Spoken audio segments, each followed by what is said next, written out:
하나님의 나라를 전파하며 주 예수 그리스도에 관한 모든 것을 담대하게 거침없이 가르치더라. 이게 사도행전의 마지막 절이에요. 우리가 한 두세 달 정도를 사도행전 말씀을 봤거든요. 그리고 오늘 제가 마지막 사도행전 말씀을 전해야 되는데 너무 부담이 되는 거예요. 이 28장이나 되는 말씀을 어떻게 마무리할까? 그렇다고 또 28장 한 장만 가지고 설교하기에 너무 아쉬운 게 많고, 그래서 제가 이번 주는 이제 집에서 휴식을 했는데 하루에 이제 4시간씩 사도행전을 1장부터 28장까지 다양한 버전으로 계속 읽었어요. 그냥 계속 읽고 읽으면서 하나님이 주시는 마음으로 오늘 우리 청년들에게 같이 나누고 싶습니다. 자, 오늘 말씀 제목은 읽어볼까요? This is my story. This is my story인데, 열린 결말이라는 말을 들어보셨습니까? 열린 결말. 열린 결말이 뭔가 하면은 이제 창작자가 결말을 명확하게 이제 서술하지 않고 독자나 시청자의 상상에 맡기는 결말이죠. 아주 옛날 영화인데 우리 청년들이 태어나지도 않았을 때 영화예요. 자, 트루먼 쇼라는 영화를 아시나요? 웃고 있으면 옛날 사람. 근데 이제 작은 섬에서, 그렇다고 입술을 깨물 필요는 없어요. 그러니까 작은 섬에서 평범한 삶을 사는 30세 보험회사원인 주인공이 행복한 하루하루를 보내고 있는 날에 하늘에서 조명이 확 떨어지는 거예요. 이렇게 살다가 조명이 떨어지는 일이 흔하지 않죠. 그러니까 이제 자신의 모든 삶이 24시간, 24hour 생중계된다는 사실을 누구만? 오직 자기 자신만 모르고 있었던 주인공이 그 진실을 알게 돼서 새로운 인생을 찾기 위해 탈출을 시도한다는 줄거리예요. 그러니까 이게 이 영화의 마지막 장면이에요. 그러니까 이 문을, 이 스튜디오, 이 거대한 스튜디오를 나가서 어떻게 사는지는 우리한테 보여주지 않는단 말이야. 그리고 이 영화의 중심 메시지가 제가 생각하기에는 주인공이 지금껏 살아온 이야기, 살아온 인생은 어떤 인생이에요? 가짜 인생이에요. 가짜 인생이었는데 이제 그의 인생은 뭐였어요? 사람들이 보는 리얼리티 쇼였어요. 쇼였는데, 그러니까 이게 열린 결말이죠. 관객이 이제 같이 깨닫는 거야. 아, 저 인생은 가짜 인생이었구나. 그리고 주인공이 이곳을 탈출하면서 영화는 끝이 나는데 우리 독자인 우리들이 자신의 진짜 인생을 찾았을까? 독자의 상상에 맡기는 거죠. 이제 주인공은 자신의 진짜 인생, 진짜 이야기를 써내려 가겠죠. 그래서 저 장면을 보고 있으면 드디어 탈출했구나, 새로운 인생이 시작되겠구나 하는 건데, 오늘 사도행전의 마지막 말씀도 바로 열린 결말이에요. 지금 바울이 어떤 신분으로 로마에 왔죠? 제수의 신분으로. 여러분들, 제수라는 거는 매인 삶이에요. 어디에 매여 있어요? 가고 싶은 곳 갈 수 있어요? 아무것도 할 수 없어요. 그 제수에 묶인 바 되어서 왔는데, 근데 그 바울을 뭐라고 이야기하는가 하면 30절에 한번 읽어볼게요. 시작. 바울이 온 이태를 자기 셋집에 머물면서 자기에게 오는 사람을 다 영접하고, 참 어렵다, 맞죠? 온 이태가 그냥 2years를 얘기하는 거래요. 그러니까 풀로 2년 동안 셋집, 렌트하우스.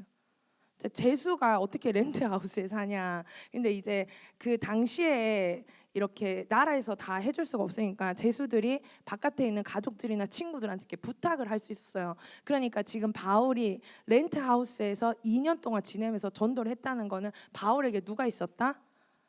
동력자들이 있었다. 돕는 친구들이 있어서 그곳에서 이제 복음을 전할 수 있었는데, 자, 제수인데 동력자들을 통해서 계속 복음의 사역을 지속할 수 있었다는 걸 알고, 우리가 함께 읽었듯이 31절 이제 외웠죠? 시작. 하나님의 나라를 전파하며 주 예수 그리스도에 관한 모든 것을 담대하게 거침없이 가르치더라. 자, 그러면 우리가 앞에 걸 읽고 뒤에 걸 읽으면 이제는 어라 이게 돼야 돼요. 왜 어라? 제수잖아. 매여 있잖아. 아무것도 마음대로 할 수가 없잖아. 근데 뭐예요? 어떤 방해도 받지 않고 담대하게 하나님 나라를 선포하고 예수 그리스도에 관한 것을 가르쳤다는 거예요. 제수의 신분이었는데 그 제수라는 게 바울에게는 장애물이 안 됐다는 거예요. 그가 복음을 전하지 못할 이유가 되지 못했다는 거죠. 여러분이 지금 하나님께 집중하지 못하고 신앙생활에 집중하지 못하게 하는 여러분을 매는 게 어떤 게 있나요? 나는 지금은 섬기지 못할 것 같아요. 지금은 내가 할 수 없을 것 같아요. 그렇게 여러분들 매고 있는 게 요즘에 너무 힘들어서요. 요즘에 좀 영적으로 많이 지쳤어요. 근데 오늘 이 본문에 보니까 바울은 매이는 게 없었다는 거예요. 우리를 매이게 하는 건 뭐가 있어요? 세상의 근심, 걱정, 염려, 아니면은 예배 뭐 잘 드려봤자 뭐해라는 불신들, 아니면 매주 드리는 예배니까 오늘은 그냥 빨리 시간이 지나갔으면 좋겠다라든지 여러분이 매이는 그런 것들이 있는데, 여러분들이 예배를 드릴 때는 다음이 아니라 바로 지금이 돼야 돼요. 여러분이 있는 지금 이 자리에서 예배를 드려야 된다는 겁니다. 그런데 이 사도행전 말씀이 좀 찝찝하게 끝나는 부분이 어떤 부분인가 하면은 마지막 장에 등장하는 사람들 때문이에요. 바울이 복음을 담대하게 전한 이야기를 여러분이 들었을 때 어떤 생각이 들어요? 와, 제수였는데 아무것도 매이지 않고 담대하게 복음을 전했구나, 대단하다, 이렇게 해야 되는데, 그렇게 자기가 제수의 신분임에도 불구하고 자기 연민에 빠지지 않고 그렇게 담대하게 복음을 전했는데 그 복음을 들은 사람들은 어땠는지 볼까요? 23절 한번 읽어볼게요. 시작. 그들이 날짜를 정하고 그가 유숙하는 집에 많이 오니 바울이 아침부터 저녁까지 강론하여 하나님의 나라를 증언하고 모세의 율법과 선지자의 말을 가지고 예수에 대하여 권하더라. 예수에 대해서 권했어요. 예수에 대해서 말했어. 근데 24절, 그 말을 믿는 사람, 너무 좋아요. 믿는 사람도 있고 뭐예요? 믿지 아니하는 사람도 있어요. 바로 바울이 담대하게 복음을 전했다 하고 끝나지 않고 담대하게 복음을 전했는데 믿는 사람도 있고 믿지 않는 사람도 있다고 하면서 사도행전이 끝나는 거예요. 여러분은 이 결말에 만족하십니까? 사도행전의 마지막 단락의 28장이 뭔가 명확하지 않게 끝나는 이유가 있는 겁니다. 왜 누가가 사도행전을 끝냈는지, 왜 이렇게 끝냈는지를 사도행전에 처음으로 돌아가서 제가 다시 한번 이야기를 해보려고 합니다. 사도행전에 처음으로 돌아가서 이러니까 벌써부터 막 도대체 얼마나 하시려고 하시는 거야. 하지만 짧게, 사도행전의 이야기가 어떻게 시작합니까? 사도행전이 어떻게 시작하죠? 누가 딱 등장하죠? 네, 부활하신 예수님이 제자들과 함께 있는 장면으로부터 사도행전이 시작하잖아요. 그래서 부활하신 예수님의 약속이 있습니다. 이제는 제가 이때까지 제가 사도행전 했던 설교를 다 보고, 그리고 서은성 목사님이 하신 설교도 보고 다 봤는데 이 구절을 되게 자주 말씀하시더라고. 이제는 외울 때 됐잖아.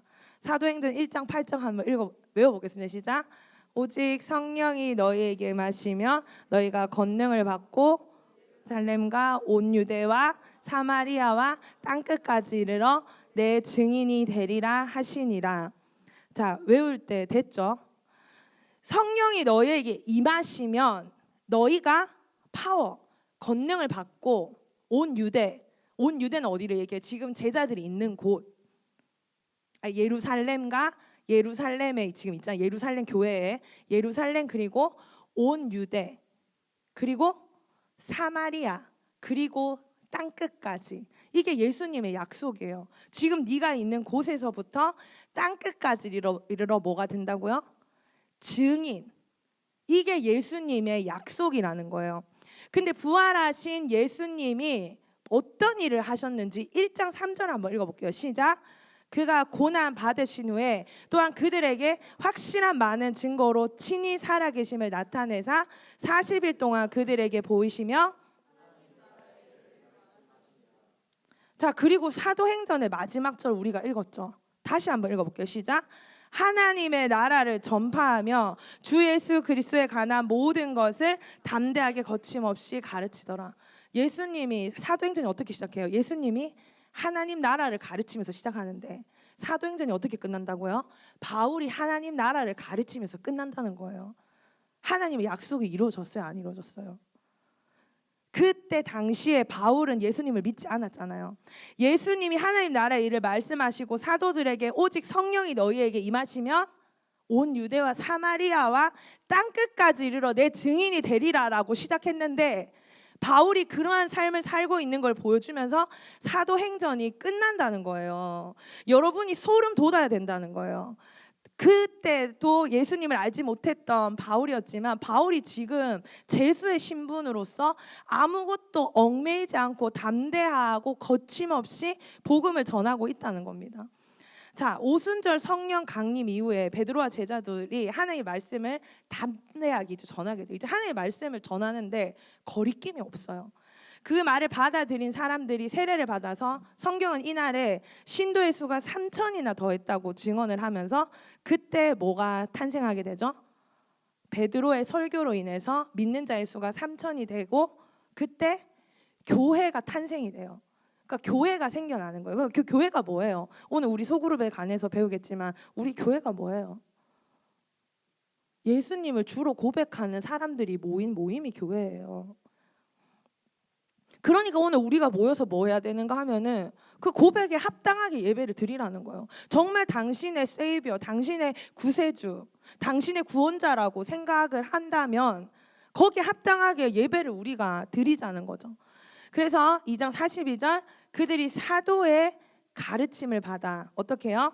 서로 교제하고 떡을 떼며 오로지 기도하기를 힘쓰니라. 누구의 가르침을 받아요? 사도는 어떤 사람이에요? 예수님한테 부탁을 받은 사람이에요. 그러니까 사도의 가르침을 받아야 돼요. 여러분들은 여러분 마음대로 하려고 교회 오는 거 아니고 예배 드리는 거 아니라는 겁니다. 그래서 사도의 가르침을 받고 또 그 다음이 서로 교제를 해야 돼요. 이 펠로우십인데 그냥 펠로우십이 아니고 in Christ, 예수님 안에서 하는 교제를 해야 돼요. 그게 어떤 교제예요?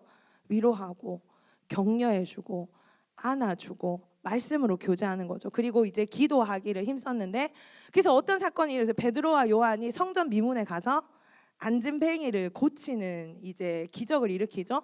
그래서 종교 지도자들에게 잡히게 되는데, 성경이 베드로와 요한을 어떻게 묘사하고 있습니까? 함께 읽어봅니다. 시작. 그들이 베드로와 요한이 담대하게 말함을 보고 어때요?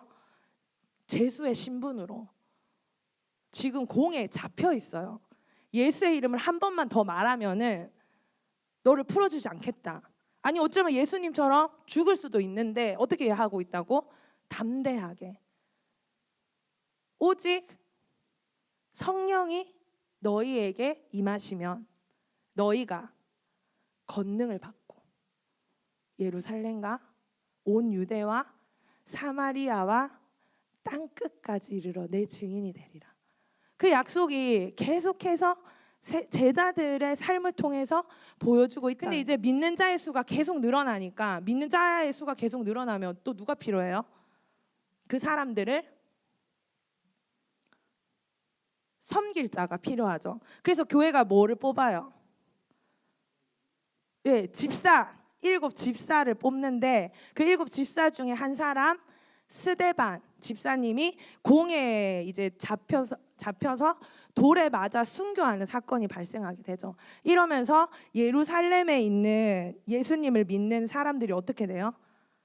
어디로 흩어져요? 성경이 뭐라고 이야기하는가 하면 온 유대와 사마리아와 모든 땅으로 그날 흩어졌대요.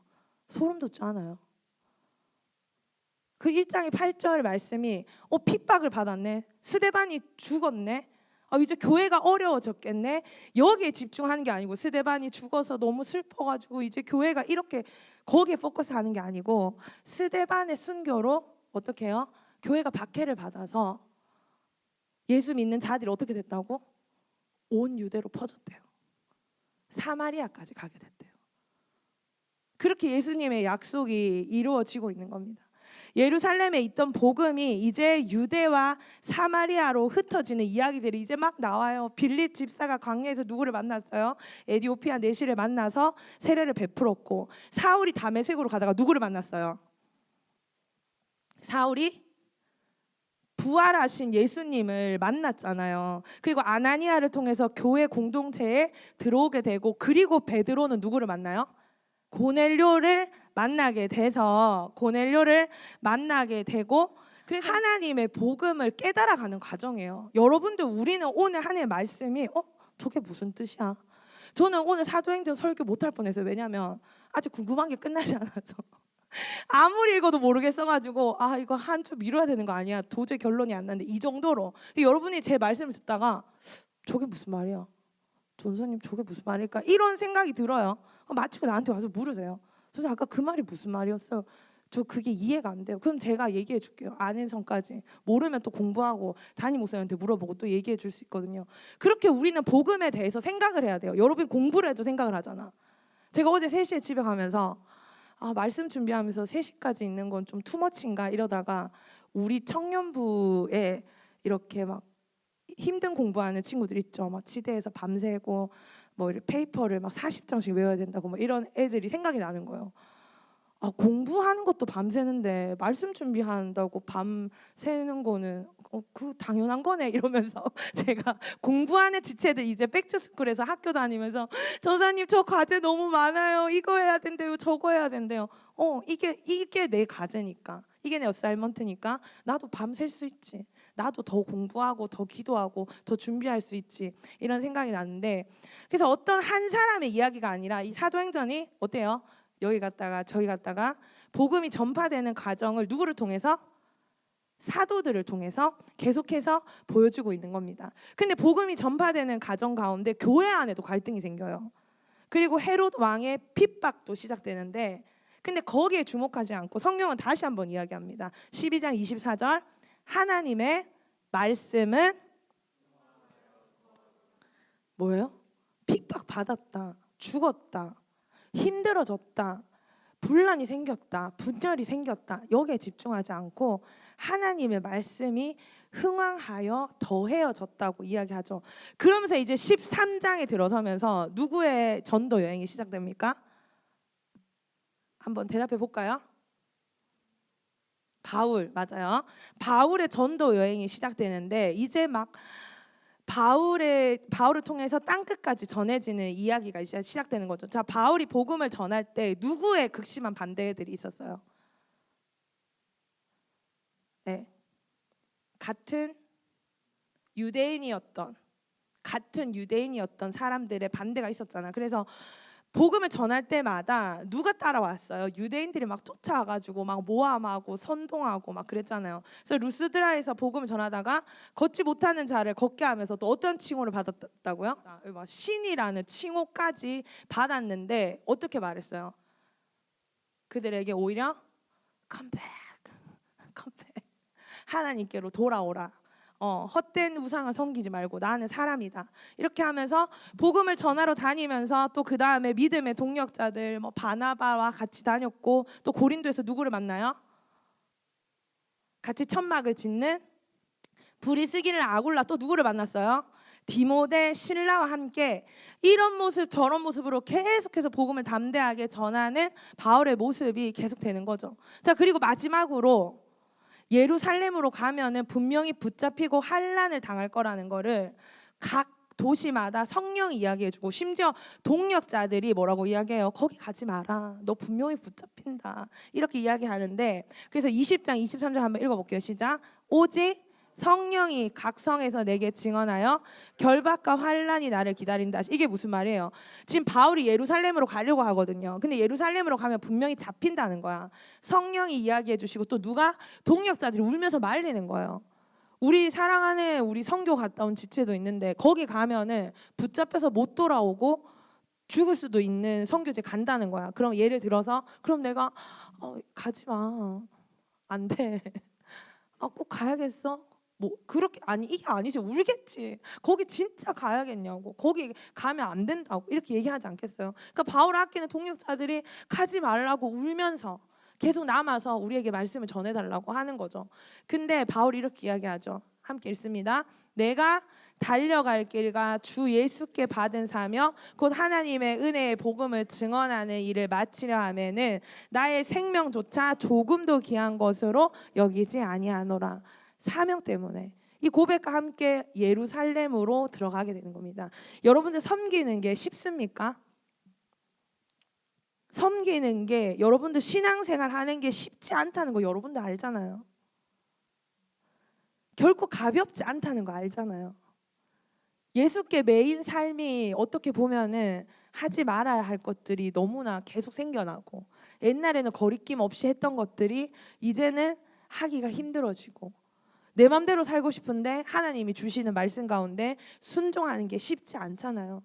그런데 여러분들이 기꺼이 섬기고 기꺼이 주님을 따르는 삶을 살기를 저는 저를 그리고 여러분들을 위해서 기도합니다. 제가 이 한 발짝을 내딛고 교회 제 오피스로 올라오는데 너무 두려워서 하나님한테 계속 기도했어요. 하나님, 나 다시 말씀을 전해야 되는데 너무 두렵습니다. 난 아직 준비가 안 된 것 같아요. 말씀도 잘 모르겠고 섬기는 것도, 그리고 여러 가지 걱정, 근심, 고민을 그냥 하나님한테 계속 이야기했어요. 그래서 쉽고 편할 거라서 다시 여기에 들어온 건 아니에요. 어렵다는 걸 알지만, 더 힘든 일이 있을 거라는 것도 알지만 믿음으로 다시 이곳에 내딛고 다시 오늘 우리의 예배 가운데 함께 하실 하나님을 기대하면서 여러분들과 함께 만났습니다. 사람들이 계속 가지 마라, 하지 마라, 하지 마라, 가지 마라, 예루살렘으로 가지 마라 하니까 바울이 다시 한번 이렇게 이야기합니다. 좀 결단에 찬 목소리로 한번 읽어볼까요? 13절 말씀 시작. 여러분이 어찌하여 울어 내 마음을 상하게 하느냐. 나는 주 예수의 이름을 위하여 결박당할 뿐 아니라 예루살렘에서 죽을 것도 각오하였노라 하니. 자꾸 가지 말라 하니까 나는 죽기까지 결심했다. 그러면서 예루살렘으로 가죠. 마침내 드디어 유대인들이 바울을 모함해서 이제 고소하고 법정 앞에 바울이 서게 됩니다. 자, 바울이 이제 법정 앞에 서게 되는데 바울이 뭐라고 이야기하는지 한번 들어볼까요? 22장 1절 말씀 시작. Listen now to my defense. 자, 법정에 섰어요. 내가 살아야 되잖아. 내가 나가야 되잖아. 근데 바울이 무슨 이야기를 하는가 하면은 I am 주 이러면서 시작해요. 나는 유대인이고 나는 다수에서 태어났고 뭐예요? This is my story. 자기 이야기를 시작하는 겁니다. 예수 믿는 자를 나는 잡아들이는 자였습니다. 근데 내가 길에서 부활하신 예수님을 내가 만났습니다. 나는 지금 이 자리에서 그 예수에 대해서 증언하겠습니다. 그러니까 지금 제수의 신분이 아니라 바울이 어떤 신분으로 이 법정에 서고 있어요? 예수님의 증인이 되어서, 오직 성령이 너희에게 임하시면, 우리 세 가족이 잘하네요. 너희가 권능을 받고 뭐예요? 온 예루살렘과 온 유대와 사마리아 땅끝까지 이르러 내 증인이 되리라 하시니라. Listen to my defense. 근데 자기 디펜스가 아니고 뭐예요? 예수님 얘기하잖아요. 근데 어떤 예수님? 내가 만난 예수님. 바울은 진리가 훼손되지 않는다면 자발적으로 여러 사람에게 다양한 모습이 됐습니다. 총독들 아그리파 왕 앞에서 신문을 받으면서도 무슨 이야기를 했어요? 자기가 만난 예수님을 얘기하는 거예요. 다메섹에서 만난 그 예수님은 부활하신 예수님이고 지금도 살아 계신 분이라서 그리스도의 죽음과 부활에 대해서 이야기하는 거죠. 그래서 범죄자의 신분이었지만 로마를 향해서 가는 거죠. 근데 그 배가 뭐를 만났어요? 강풍? 유라굴라를 만나서 붙잡힌 신분에도 불구하고 그 배에서 두려워하는 자들을 어떻게 해줘요? 오히려 위로해주고 용기를 주고, 아까 이야기했잖아요. 죄수의 신분에 있지만 거침없이 담대하게 복음을 전했잖아. 여러분들이 뭐가 없어서, 내가 부족해서, 내가 없어서, 내 상황이 이래서 여러분 옆에 있는 사람들을 살리지 못하는 게 아니라는 거예요. 여러분이 그 자리에서 여러분 옆에 있는 사람들, 가정에서 내가 만나는 사람들을 여러분은 살릴 수 있어요. 바울은 제수의 신분으로 자기도 그 강풍 속에 있었지만 그 사람들에게 어떻게 인커리지하고 용기를 주고 살게 될 거라고 이야기했잖아요. 뭐 때문에? 하나님이 그렇게 말씀해 주셨거든. 하나님 어떤 분이에요? 하나님은 사도행전의 결말이 그건 하나님 실패하지 않는 분이에요. 고난이 있고 핍박이 있고 이 사람 저 사람 다 튀어나오는데 결국 사도행전에 한 이야기가 뭔가 하면은 이 말씀의 주인공은 하나님인데 하나님은 실패하지 않는다는 겁니다. 사도행전은 사도들의 이야기입니다. 여러 사도 중에서 집중적인 조명을 받는 두 사람이 있죠. 누구랑 누구죠? 사도행전의 주인공 같은 두 사람. 베드로, 바울. 이 두 사람인데 자, 베드로는 이제 갓 생겨난 이제 초대교회 공동체의 이제 대표자 같은 격이죠. 그리스도의 부활을 선포하고 질병을 고치고 그리고 로마 장군이 고넬료에게도 복음을 전하는 경험을 통해서 어떤 유대인의 경계를 넘어서 모두를 구원하시고자 하는 하나님의 마음을 엿보게 되는 거죠. 자, 그러면 한편 이방인 선교의 주도권을 부여받은 사람은 바울이죠. 바울은 어떤 사람이었어요? 바리새파 출신의 젊은 유대인 바울은 부활하신 예수님을 직접 만나는 체험을 통해서 복음을 증언하는 하나님의 그릇이 되는 거죠. 근데 신기한 게 베드로가 그냥 흐지부지 사라져요. 베드로가 뭐 죽었다 순교했다가 아니고. 그리고 바울은 또 어떻게 끝나요? 복음을 전하다 끝나잖아요. 그렇게 열심히 살다가 그의 삶이 어떻게 마무리됐는지 이야기해주지 않고 그렇게 되는 거죠. 그러니까 사도행전의 진짜 이야기는 그런 사도들의 행적을 통해서 드러나는 뭐예요? 하나님의 일하심을 발견하는 거예요. 겉으로 보기에는 베드로와 바울이 정말 주인공인 것처럼 보이지만 사실 사도행전의 주인공은 누구라고요? 하나님이라는 겁니다. 오늘 여러분이 저랑 2달 남짓 3달에 가까운 시간 동안 사도행전 말씀을 살펴보고 오늘 이렇게 모든 말씀을 정리를 했습니다. 이 시간에 우리가 고백할 수 있는 게 무엇입니까? 사도행전의 이 열린 결말 속에서 여러분 어떤 걸 고백하실래요? 하나님은 약속을 이루시는 분이시고 한번 따라해 볼까요? 하나님은 나를 향한 약속을 이루시는 분이시고 하나님은 실패하지 않습니다. 여러분들 사도행전이 하나님 나라를 가르치시는 예수님을 시작으로 제수의 신부님에도 불구하고 하나님의 나라를 가르치며 선포하는 바울의 이야기로 끝이 나고 베드로도 어느 시점에서 특별한 설명도 없이 사라지고 바울도 사라지지만 하나님의 복음은 끝이 나지 않았다는 거, 하나님은 실패하지 않는다는 거, 오늘 우리가 지금 이 시간 예배를 드림으로써 증명해 가고 있는 거 맞습니까? 지금 거기서 나온 이야기인데 지금 내가 여기서 듣고 있잖아요. 하나님은 이스라엘을 부르시고요, 언약을 맺으시고 끝까지 그 약속을 지키시는 신실하신 하나님이십니다. 부활의 생명 되신 예수님을 모든 사람들에게 선물로 주신 겁니다. 자, 이 사도행전의 이야기가 베드로의 이야기로 사도 바울의 이야기로 끝나지 않기를 바랍니다. 이 사도행전은 바로 열린 결말입니다. 왜냐하면 우리가 지금도 써내려가는 This is my story. 바울이 증언한 예수님은요, 멀리서 지켜본 분이 아니었어요. 죽을 것을 각오하고라도 포기할 수 없는 내가 경험한, 내가 만난 예수님이라는 겁니다. 다른 사람의 이야기가 아니고 이것이 나의 이야기입니다. 예수님은요, 다른 사람의 구세주가 아니고 바로 나의 구세주입니다. 나를 구원하시고 나를 죽은 자 가운데서 살리시고 부활과 생명과 소망을 주신 그분이 바로 나의 예수님입니다. 자기 이야기를 하고 있다는 겁니다. 여러분들은 지금 여기 와서 자기 고백을 하고 있으세요? 여러분이 진짜 예수님이 좋아서 찬양하고 있습니까? 여러분이 예수님 때문에 자신의 시간을 포기하고 자신이 하고 싶은 것을 포기하고 정말 여기 와서 예배하고 삶을 살아가면서 예수님 때문에 예수님을 향해서 여러분들은 살아가고 있습니까? 사도행전은요, 바울의 복음을 전하는 모습과 함께 복음을 받아들이는 자와 받아들이지 않는 자를 보여주면서 끝이 납니다. 같은 의미에서 제 설교 시간은 끝나가고 있어요. 기쁘죠? 하지만 제가 전한 이 말씀은요, 이 말씀은 2시 40분에 끝나지 않습니다. 왜 안 끝나요? 제 설교 끝났는데 왜 안 끝나요? 바로 말씀을 듣는 여러분들이 써내려가는 이야기가 계속해서 이어질 거기 때문에 끝나지 않는다는 거예요. 오늘 제가 전한 설교는요, 열린 결말입니다. 저는 여러분들에게 결말을 지어주지 않겠습니다.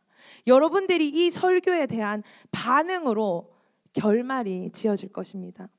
오늘 제가 전한 설교는, 이 말씀은 어제 저의 책상에서 한 10장 정도 되는 페이지에 채워진 글자로 끝나는 것이 아니라, 오늘 말씀을 듣는 사랑하는 우리 청년들이 이 예수님의 부르심 앞에, 이것이 베드로의 이야기고 바울의 이야기고 스데반의 이야기고 아주 먼 옛날 예루살렘에 있었던 초대 교회의 이야기가 아니라, 오늘 지금 이 시간 나의 이야기로 다시 시작되는 This is my story.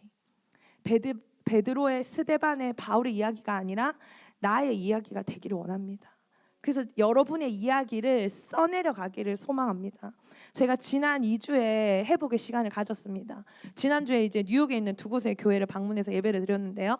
한 곳은 뉴욕에서 가장 유명하고 이제 큰 교회 중에 한 곳을 갔어요. 이 교회에서 뭐를 배울 수 있을까? 새 가족을 이렇게 환영하는구나. 막 기분이 좋았어요. 들어갔거든요. 근데 우리 새 가족도 생각하면서 내가 울었어요. 너무 못해준 것 같아서. 그냥 들어갔는데, 이렇게 뻘쭘하게 들어갔는데 해피 산데이 이렇게 인사를 해주는 거예요. 그러니까 한번 웃게 돼요. 헬로 이러면서 들어왔는데, 새 가족들을 이렇게 환영해 줘야 되는 거구나. 관찰자의 자세로 들어가서 이곳 저곳을 살피고, 제 아이는 어린이 예배에 들어가겠습니다. 그래서 이야기했습니다. 너는 숙제를 하러 가는 거야. 예배를 드리고 효신에서 드리는 예배와 이 예배의 차이점이 뭔지 나한테, 엄마한테 보고해야 돼. 그래가지고 무슨 말씀 전하는지, 뭐를 주는지 제가 막 다 이야기했습니다. 어떤 시스템으로 진행되는지. 그래서 제가 들어가니까 QR코드를 바로 발급해서 저를 주더라고요. 같은 바코드를 제 아이에게 주더라고요. 그리고 제가 픽업할 때 그 바코드가 일치하니까 아이를 내주더라고요. 그래서 그 모든 것들도 보고, 이렇게 하는구나. 정말 뉴욕의 가장 중심에 있는 교회답게 세계 모든 인종이 다 함께 모여 예배를 드리고 있는 거예요. 제가 좀 제일 앞줄에서 예배를 드려서 그 교회 들어가면 제가 예배 드리는 모습도 나오더라고요. 제가 한 3번째 줄에 앉아서 예배를 드렸는데, 제 자리가 말하지 못하는 분들, 듣지 못하시는 분들, 보지 못하시는 분들이 앉아있는 존이었어요. 근데 그분들이 움직이기 참 힘든데 움직이려고 너무 애쓰시면서 찬양하시더라고요. 수화로 찬양하시더라고요. 나오지 않는 목소리로, 입모양으로 찬양하시더라고요. 근데 말씀을 듣는데 그 목사님이 이렇게 얘기하더라고요. 오늘 이 말씀을 듣고 예수님을 정말 제대로 믿기로 결단한 사람이 있다면 손을 들어서 표시를 해주십시오 하는 거예요. 그리고 그 사람들이 손을 든 사람들을 향해서 목사님이 이렇게 얘기하는 겁니다. I got you. Thank you, Lord 하시는 거예요. 그래서 제가 이게 이렇게 짧게 끝나지 않았어요. 너무 여러 사람이 손을 들어서 got you 이래가지고 제가 이게 너무 좋아서 집에 와서 계속 성대묘사로 집에서 남편이랑 아이랑 모든 사람이 이렇게 got you 제가 이렇게 했었는데, 지금 제가 이 사도행전 말씀을 묵상하면서 마치 하나님이 계속 우리에게 마치 손을 들어보라고 하는 것 같은 거예요. 지금 너가 이 사도행전에 읽는 이 스토리 속에서 어떤 이는 복음을 받아들이고 어떤 이는 복음을 받아들이지 않았는데, What about you? 너는 뭐냐? 바울이 전하는 복음을 듣고 누구는 받아들이고 누구는 받아들이지 않았는데, 너는 정말 나를 따를 거냐? 너의 손을 들어서 나한테 표시해달라. 이렇게 예수님이 나한테 말씀하시는 것 같더라고요. 여러분들 예수님을 받아들이시겠습니까? gat유. 제가 이거 하고 싶다 했어요. 어떤 우리 자매한테. 나 예배 시간에 나 이거 정말 꼭 한번 해보고 싶어. gat유. 근데 말하는 거예요. 선생님 절대 안 돼요. 하지 마세요. 다 웃을 거예요. 근데 비웃음 당해도 괜찮아요. 난 여러분이 예수님 사랑하는 거 저한테 표시 좀 해줬으면 좋겠어요. 정말 찬양하면서 눈물 흘리고 그 기도하면서 하나님 앞에 정말 갈망하면서 나 정말 주님 너무 필요해요. 나 주님 없으면 안 될 것 같아요. 나 오늘 예배 통해서 하나님 만나고 싶어. 주님 만나고 싶어요. 그거 표시 좀 해줬으면 좋겠어요. 열심히 찬양해 줬으면 좋겠어요. 나 진짜 예수님 제대로 믿고 싶어서 여기 나온 거라고. 숨기고 있지 말고. 그럼 예수님이 가주 아이 가주 손을 들어서 표정을 내 마음을 다해서 내 몸을 다해서 예수님께 표현하고 오늘 이 예배를 통해서 하나님께 높여드리고 내가 가는 곳은 복음이 가는 곳입니다. 내가 어떤 곳에 가든지 바울이 죄인의 신분에 매여 있었지만 그것이 전혀 문제가 되지 않고 담대하게 복음을 전했는데 나는 피곤하다는 이유로 자신감의 부족으로 아니면 이민 생활이라는 위축됨으로 때로는 감당할 수 없는 감정 기복, 우울한 감정들로 때로는 게으름으로 이런 매임으로 저런 매임으로 복음에 최선을 다하고 있지 못하고 있는 제 자신을 보게 되었습니다. 여러분이 이제 복음 앞에서 복음에 매여 살기로 결단하시겠습니까? 더 세게 해야죠. 더 세게 하셔야죠. 여러분들 누군가는 박수 치셔야죠. 이거 우리 연습할 거예요. 여러분 정말 예수님 믿기로 결단하시겠습니까? 진짜 제대로 한번 살아보시겠습니까? 하나님 앞에 결단하고 하나님을 위해서 살겠다고 여러분들이 결단하면서 오늘 우리가 불렀던 찬양이 여러분의 찬양이 This is my song. 아 이거 진짜 내 노래인데 저거 성경 이야기 아니고 저거 진짜 This is my story. 저건 진짜 내 이야기야. 오늘 제가 선포한 이 말씀이 여기서 끝나지 않고 여러분의 이야기로 여러분의 스토리로 이어져 가기 원합니다. 제가 예배를 드리면서 여기 있는 사람들 예배를 드리는데 제가 그런 생각을 했어요. 정말 찬양을 드리는데 막 웨이브 춤을 추시고 막 애드리브 뭐 다 가수예요.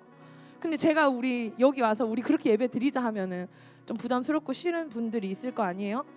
어떤 생각을 했는가 하면 이분들은 이분의 컬처 속에서 이런 예배를 드리는데 우리 청년들을 생각했어요. 우리 청년들 코리안 아메리칸 유학생도 있고 1.5세도 있고 2세도 있는데 우리가 이 퀸즈에서 드릴 수 있는 예배를 드려야겠다. 오늘 예배를 보러 오셨어요? 예배를 드리러 오셨습니까? 우리 공동체에 주어진 이 사도행전의 귀한 말씀이 오늘의 이 말씀의 선포됨이 여기서 땅에 떨어지지 않기를 저는 간절히 기도합니다. 이제 우리가 예배를 구경하면 안 된다는 거예요. 여러분이 깨달을 때 아멘이라고 외치고요. 손을 들어서 주님을 높이기도 하고 말씀 듣다가 울어도 보고 적어도 보고 결단한 것들을 마음에 새겨도 보면서 여러분의 이야기로 만드십시오. 우리의 예배는 어떻게 드려야 된다는 선포가 아니라 누구의 가르침이 아니라 예배를 드리는 우리 한 사람 한 사람으로 인해서 우리 예배는 지금도 만들어져 가고 있다는 겁니다. 여러분들이 이 예배를 써내려 가야 돼요. 저 혼자 할 수 없고요. 리더가 할 수 없어요. 예배를 드리는 여러분 한 사람 한 사람이 우리의 예배를 써내려 가는 겁니다. 초대교회 아름다운 공동체를 우리가 봤죠. 그럼 우리 어떻게 해야 돼요? 우리 공동체에 참여하고 있는 한 사람 한 사람이 아름다운 공동체의 이야기를 함께 써내려 가야 한다는 겁니다. 트루먼 쇼의 주인공이 쇼였던 자신의 가짜 인생을 버리고 진짜 인생을 찾아 떠났습니다. 지금까지 여러분의 삶은 어떤 삶이었습니까? 자신의 욕구를 따라서, 돈을 따라서, 관계를 따라서 예수님이 아닌 다른 것에서 만족을 찾으려는 가짜 인생을, 가짜 예배를, 가짜 사랑을, 가짜 섬김을 멈추십시오. 우린 진짜가 되어야 합니다. 이렇게 예배 드려야 해가 아니라 이게 바로 나의 예배야. 이게 바로 우리의 예배야. 이게 나의 기도야. 우리 청년부요, 열린 결말이에요. 여러분의 인생도 열린 결말입니다. 여러분이 써내려 가야 합니다. 근데 열린 결말이라 우리가 채워 나가야 한다고 생각하니까 어제 또 갑자기 두려운 거예요. 이렇게 설교를 끝냈거든. 근데 갑자기 너무 두려운 거야. 내가 잘해야 되는 거야? 나 자신 없는데, 나 또 무너질 것 같은데, 나 쓰러질 것 같은데. 근데 하나님께서 아주 꽉 막힌 아무도 바꿀 수 없는 진짜 결말을 알려주시더라고요. 사도행전이 끝났는데 바울처럼 여기저기 선교사로 헌신하고 나아가라는 것을 뛰어넘어서 하나님께서 진짜 막힌 결말이 뭡니까? 우리가 풀어 나가야 할 이야기인데 그 이야기를 누가 써내려 간다고요? 하나님이 써내려 간다는 겁니다. 그래서 하나님은요, He will never fail. 하나님은 실패하지 않는다는 거. 우리의 이야기인데 우리가 써내려 가는 이야기가 아니더라고요. 성령이 나를 통해 써내려 가는 이야기더라고요. 그래서 절대로 여러분의 인생은 실패하지 않을 거예요. 여러분의 인생에 실패는 없습니다. 왜냐하면 하나님이 써내려 가기 때문입니다. 여러분의 삶을 그분께 맡기십시오. 드리십시오. 그분은 절대로 실패하지 않습니다. 여러분의 삶을 인도하실 겁니다. 오늘 제가 한 형제를 제가 교회 와서 CCTV로 이렇게 봤어요. 기타를 치면서 해맑게 웃고 있더라고요. 그래서 제가 오랜만에 그 형제를 카메라로 보는데 좀 반가운 거예요. 아유, 뭐 좀 잘 지냈는가 보다, 저렇게 해맑구나. 그랬는데 어떤 분이 저한테 와서 그 형제가 새벽에 차를 도난 당했다는 거예요. 네? 차를요? 만났어요. 경찰에 신고를 했대요. 찾을 수 없을 것 같대요. 이미 다 해체돼서 막 팔려나가 있었겠죠. 그 차가 띠롱넥을 지났다는 거예요, 새벽에. 근데 지금 여기 와서 예배 드리고 있어요.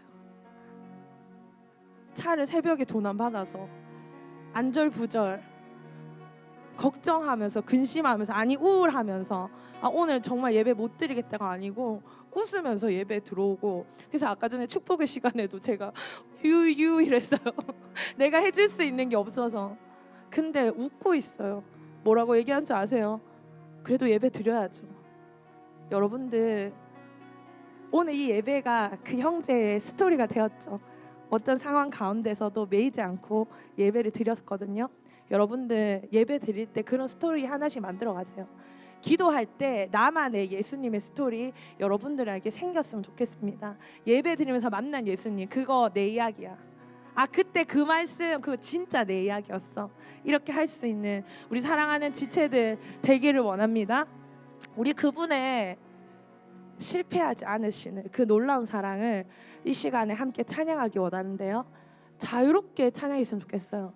기도하고 싶은 분들은 기도하고, 노래하고 싶은 분들은 노래하면서 그분에 대한 나의 사랑을 표현하십시오. 우리 자리에 함께 일어나서요, 내 사랑을 한번 예수님께 표현하면서 함께 찬양합시다.